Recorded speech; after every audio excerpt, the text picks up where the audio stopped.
John Hernandez, born October 9, 1969, in the Philippines, launched his acting career as a child star, achieving fame through Bagets to and the show That's Entertainment. Noong dekada 1990, nagshift si John sa action movies, nagpakita ng kanyang versatility sa mga pelikula tulad ng Nakukid na ang Gilapida Mo. Junior Elvis, a terror ng Kalukan, ang kanyang huling pelikula, Mancao, ay inilabas posthumously noong 1994, na pinasalamatan ang kanyang alaala sa industriya.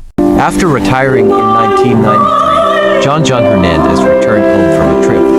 Tragically, on November 7th, he died instantly at 23 when his car crashed into a barrier.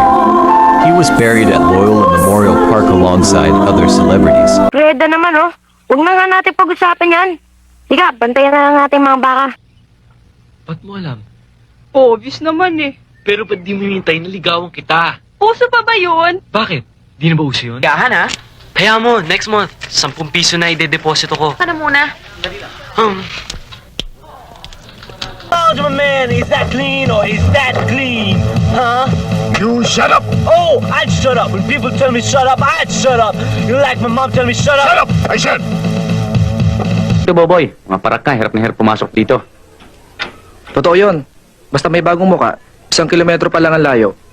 Alam na namin yun. At kung magtatanong sila sa mga taga rito, siguradong pipi mga kausap. Ako pare, babalik na ako sa parents ko. Tatapusin ko pag-aaral ko. Malay mo, makatapos ako ng abugas Makakatulong na ako sa mga para pagdating ni Vanilla Ice at MC Hammer, Ikaw na lang ang maaaring makatulong sa akin dito eh. Habang tumatagal, nawawalan ako ng pag-asa. Di ba't balak mo rin tumakas? Sama mo na ako. Kumilos na tayo. Tiniente, sabi ko naman sa inyo, wala akong alam dyan eh. Wala akong alam sa sinasabi nyo.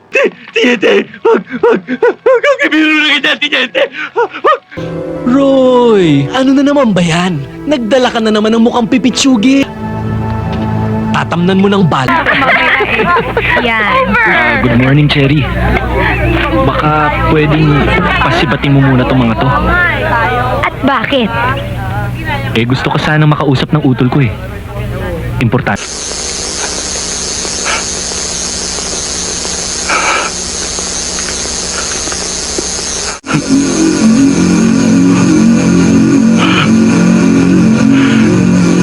Johnny Boy, alam kong huwag kang mag-alala, Sunny Boy. Ibabawi kita.